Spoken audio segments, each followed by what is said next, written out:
What can you as an elderly person do to handle these challenges?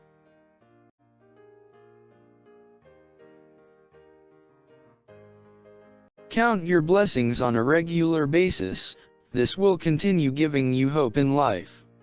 It will also prevent you from feeling bitter in your old age like Naomi, because you think that the Lord never dealt with you in a just manner.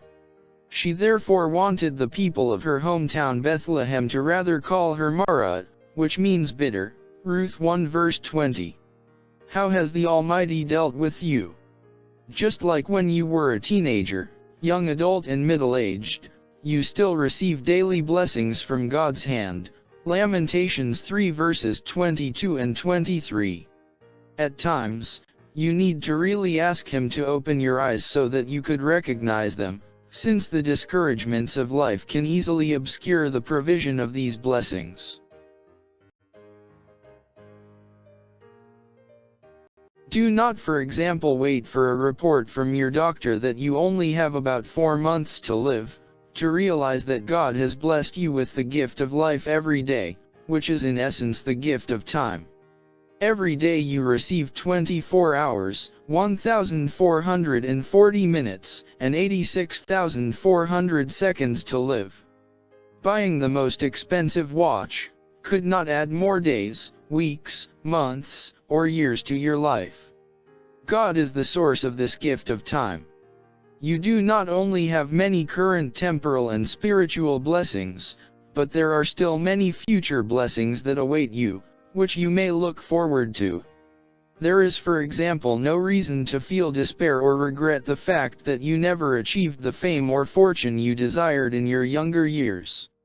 The reality is also that many famous actors and musicians such as Marilyn Monroe and Elvis Presley would not have died at such a young age if they did not become rich and famous.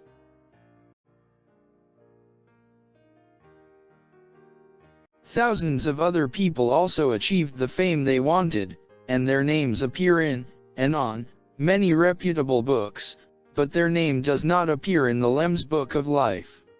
Even though you have not been quoted in, have been written about, or have written any book yourself as in their case, as a person who has been born again by the Spirit of God, your eternal home in heaven is secured by the glorious fact that your name appears in His book.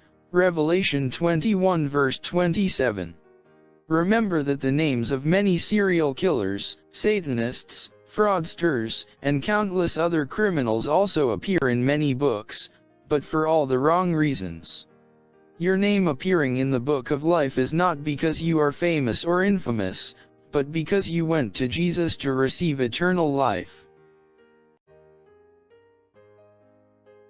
Do not stop admonishing. Eli the priest still did it in his old age. In 1 Samuel 2 verses 22 to 25 you read how he rebuked his sons for the sins of fornication they committed in Israel.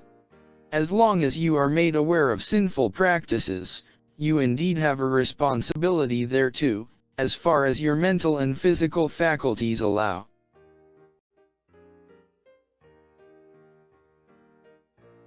Set a good example. Give the right guidance.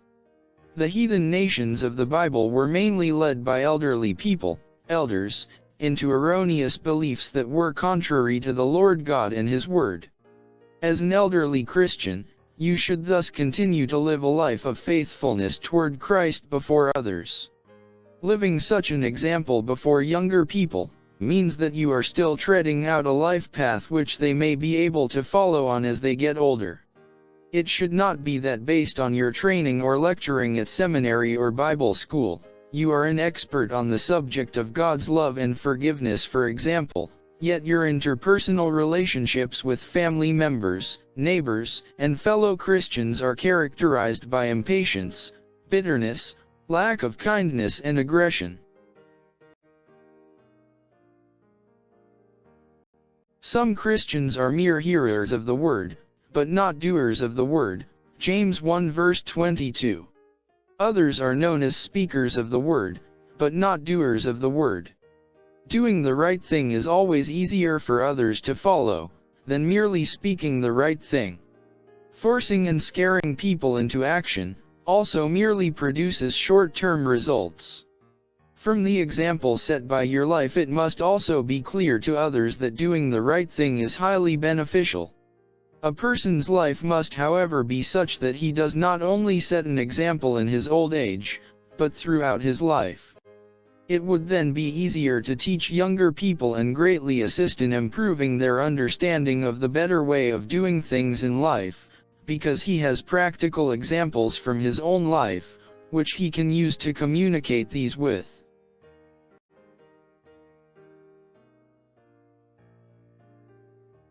Act as a mentor for a younger person.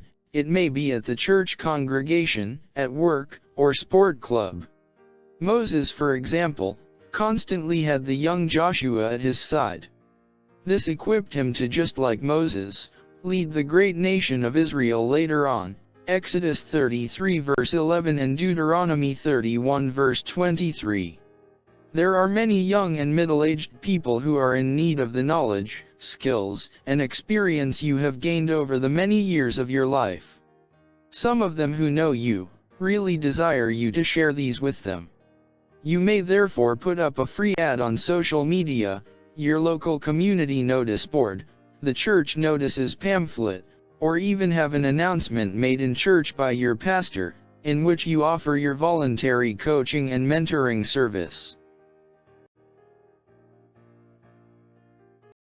Hand your responsibilities over to a capable person. Do not try and hold on to certain duties or positions till the day you die, due to stubbornness or other reasons.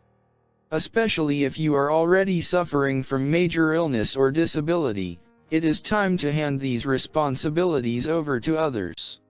For some elderly people, the concern is not even about who will take their place when they are gone, but what will take their place.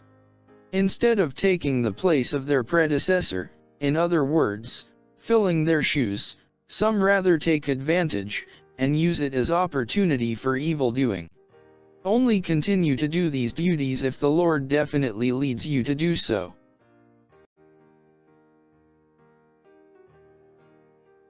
It is ideal to hand over your responsibilities more gradually, so that the person who will be taking over from you can still have the opportunity to seek your guidance when he is uncertain, and that you may also be completely certain of his capability. Of all King David's sons, Solomon was the most suitable. That is why David appointed him to be his successor as king over Israel. 1 Chronicles 23 verse 1.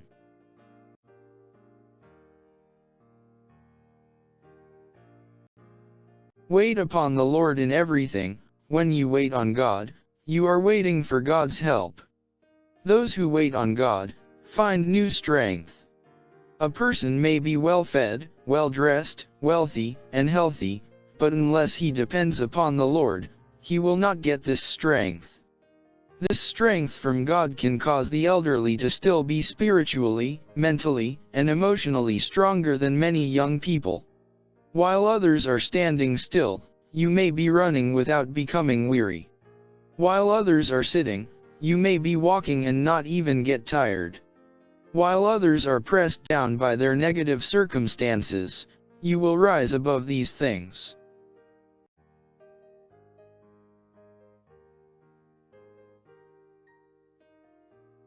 Isaiah 40 verse 29 to 31 clearly states, He giveth power to the faint, and to them that have no might he increaseth strength. Even the youths shall faint and be weary, and the young men shall utterly fall. But they that wait upon the Lord shall renew their strength. They shall mount up with wings as eagles, they shall run, and not be weary, and they shall walk, and not faint. Just like an eagle, you also can be more efficient than others and rise higher than your surroundings, and still continue doing and enjoying many things God desires for you. You may also be rejuvenated like an eagle. This is also why God fills you with good things. Psalm 103 verse 5.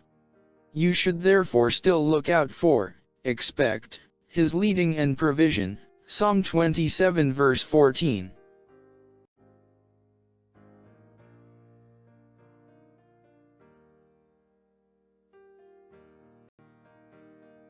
Ensure that your house and other financial matters are sorted out, obtain the necessary legal counsel and advice, pay any outstanding debts and complete the necessary paperwork and legal documents, such as your last will and testament.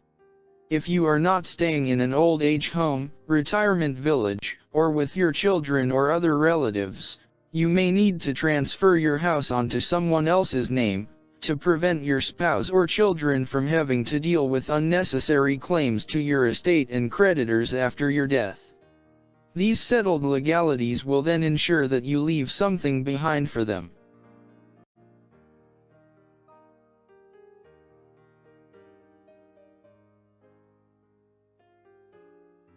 In 2 Kings 4 verse 1 you read about the woman who struggled to pay outstanding debts, following her husband's death. It is thus important to show your family where you have stored important financial and legal documents, such as your will, receipts, funeral policy, and other life insurance documents. You also need to indicate where the contents of these documents must be executed, whether it be at a certain bank, lawyer, or insurance company.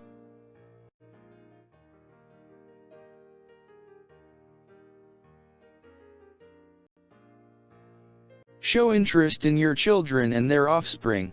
Do this, irrespective of your agedness and their socio-economic status. If you are capable of doing it, you can also visit them out of your own, phone them, or even send them a birthday card.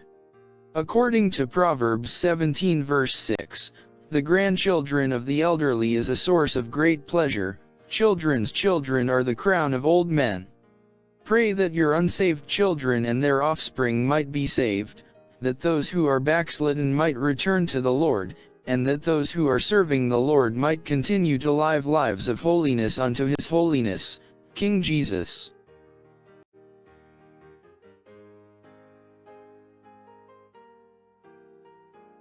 It is of little or no use when you are on a bed of terminal illness, to then lament the fact that your immediate family showed very little interest in you, and even though you desired mutual interaction with them, you also never physically expressed your interest in how they are and what they are doing.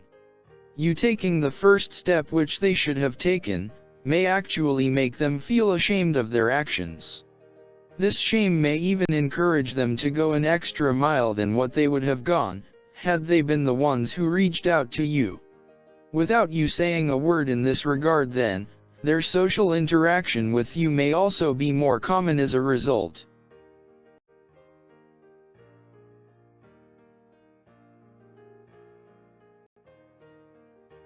Help others physically. Just because your strength is less than before, does not mean that you are incapable of doing any form of work, in other words, things involving physical effort and mental exertion. Naomi, for example, acted as a caregiver for Obed, the child of her former daughter-in-law Ruth. Just as she tended to him physically and otherwise, acting as his nanny, you can also, where possible, use your bodily strength, knowledge, and wisdom to help others with tasks which require physical assistance. Ruth 4 verse 16. The person you are helping may even be a fellow elderly person with severe chronic illness.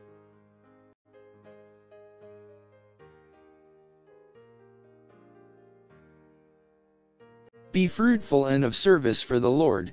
It will also keep you physically, mentally, and spiritually active. Titus 2 verses 2-4 gives clear guidance, that the aged men be sober, grave, temperate, sound in faith, in charity, in patience. The aged women likewise, that they be in behavior as becometh holiness, not false accusers, not given to much wine, teachers of good things, that they may teach the young women to be sober, to love their husbands, to love their children. Remember that in spite of the deterioration and decay affecting your body, and even though it is made of clay, it still contains the wealth of the divine light of the gospel. 2 Corinthians 4 verse 7.